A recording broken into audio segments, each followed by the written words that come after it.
दोस्तों, इस समय हम मौजूद हैं राजस्थान झालरापाटन में और यहाँ पर देख सकते हैं जैसे हम राजस्थान का नाम लेते हैं तो हमारे पास पुराने किले या पुरानी हवेलियाँ इस टाइप की चीज़ों के बारे में हम सोचने लगते हैं। लेकिन जैसे जैसे हम अभी आगे बढ़ते जा रहे हैं, हमारा देश डेवलप होता जा रहा है, वैसे वैसे क्या हो रहा है कि जो सिटी का स्पेस है वो और ज़्यादा कीमती और छोटा होता जा रहा है। हर एक आदमी चाहता है कि वो छोटे से छोटे स्क्वायर फीट के एरिया को भी मैक्सिमम कवर कर पाए। तो आज मैं जिस घर में आपको लेके जाने वाला हूँ, एक नया कंस्ट्रक्शन है बट ये बन रहा है एक पुरानी सिटी में।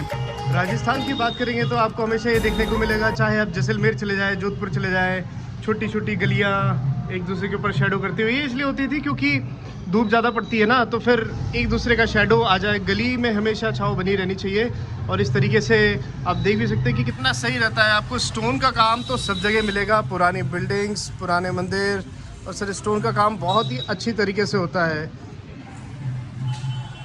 तो दोस्तों यही होता है, छोटी छोटी गलियाँ, तंग गलियाँ, मज़ेदार पुरानी यादें एकदम स्टोन के साथ सब कुछ। तो होता क्या है अल्टीमेटली कि जब भी हम किसी ऐसी जगह पर घर बनाते हैं या कोई बिल्डिंग बनाते हैं तो होता ये है कि आपका सिर्फ आपके पास प्लॉट होता है, इसके अलावा आपकी तीनों जगह से बिल्डिंग पूरी घिरी हुई होती है, तीनों तरफ से पैक। अब आपको हर रूम का क्रॉस वेंटिलेशन ध्यान रखना है कि सब जगह से हवा आती जाए, चली जाए, और किस तरीके से ये होता है। तो आगे आगे के जो पोर्शन होते हैं किसी भी घर में, वहाँ पे तो हमें कभी कोई दिक्कत नहीं आती है, पर जो पीछे वाला एरिया होता है उसमें हमेशा ही कुछ ना कुछ दिक्कत रहती है, लाइट ढंग से नहीं पहुंच पाती, और दूसरा जो इम्पोर्टेंट चीज़ होता है क्रॉस वेंटिलेशन नहीं हो पाता है। इस बिल्डिंग में ग्राउंड फ्लोर और इसका एक मेज़ानाइन फ्लोर और है, तो यहाँ पर तो उनका शॉप है और ऊपर का जो फर्स्ट फ्लोर कहलाएगा, और ये फर्स्ट फ्लोर पे अभी हम हैं, और इसके ऊपर सेकंड फ्लोर तो ये इनका रेसिडेंस है। जैसे कि आप देख सकते हैं फॉल सीलिंग का काम लगभग चालू हो गया है, और ये इनका ड्राइंग एरिया है। बेसिकली ये ड्राइंग एरिया है और उसी के साथ में ये किचन वाला एरिया है, और साथ ही में ये डाइनिंग एरिया है। यहाँ पर थोड़ा सा हवा में इन्होंने खुला भी दिया हुआ है, और पीछे इसके पीछे ये वॉश एरिया हो गया। एक रूम इनका ये फ्रंट की तरफ है, तो देख सकते हैं फ्रंट में कितनी ज़्यादा लाइटिंग है। इवन लाइटिंग फ्रंट में तो आपको कभी भी लाइटिंग की दिक्कत नहीं आएगी। अब मैं आपको ले चलता हूँ उस वाले रूम में। ये देखिए कि जो ये है ये बेसिकली ये फ्रंट वाला एरिया है, और अभी हम इसके पीछे जो देख रहे हैं ये रियर वाला एरिया है। तो दोनों में कितना फ़र्क नज़र आ रहा है। आगे देखते हैं तो हमें लाइट ही लाइट नज़र आती है, और अगर हम पीछे की तरफ देखते हैं तो नेचुरल लाइटिंग लगभग ना के बराबर है। तो आइए मैं आपको लेकर के चलता हूँ उस रूम में। लीजिए आ गए हम इस रूम में। ये देखिए, ये डिपेंड करता है, घर की प्लानिंग हमने नहीं की है, हम यहाँ पे इंटीरियर कर रहे हैं बेसिकली। तो ये जो कमरा है, यहाँ पे तो मेरी थोड़ी लाइट चालू है, इसलिए आप ये हल्का सा जो भी है वो देख पा रहे हैं, शायद मेरा एको भी आ रहा होगा। तो ये कमरे में एक भी विंडो नहीं है, सिर्फ एक एंट्रेंस वाली ओपनिंग है, और आप देख सकते हैं कि इसके अलावा जो तीनों दीवार है, ये तीनों दीवार पे कोई भी विंडो नहीं है। सिर्फ इन्होंने जो प्लानिंग में छोड़ा है वो ये एक डक्ट छोड़ा था, बट इसको हमने क्लोज करवा दिया है। अब इस कमरे में अगर आपको क्रॉस वेंटिलेशन करना है तो हम कैसे करेंगे, देखते हैं। ये टॉयलेट है। अब टॉयलेट में भी आपको वेंटिलेशन चाहिए ही होता है। अगर टॉयलेट में वेंटिलेशन नहीं होगा तो ये सारी हवा घूम के आपके कमरे में रहने वाली है।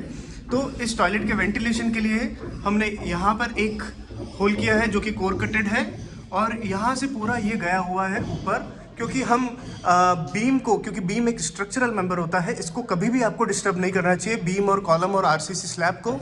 इसलिए हमने ये यहाँ से लेकर गए और यहाँ पर इसको स्टेयरकेस के थ्रू हमने पीछे भेज दिया है।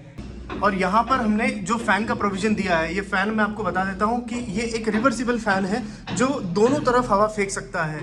यानी कि जब आपको अगर हवा चाहिए हो बाहर की, आप अगर आए हैं फ्रेश कहीं से टॉयलेट यूज़ कर रहे हैं, तो आपको बाहर की हवा भी मिल सकती है, और अदरवाइज़ आप यहाँ की हवा एक नॉर्मल एग्जॉस्ट फ़ैन की तरह भेज सकते हैं। और आप देख सकते हैं कि सेम जो डक्ट है, यानी हाउ ये एक अलग पाइपलाइन है, बिकॉज आप सेम कनेक्ट नहीं कर सकते हो। तो ये जो डक्ट है इसको हमने बंद कर दिया है, और यहाँ पर ये वाला जो पाइप छूटा हुआ है, यहाँ पर एक डक्ट लगेगा, और यहाँ पर भी वो फ़ैन आएगा ताकि हम जो बाहर की हवा है वो इस रूम में ला सके।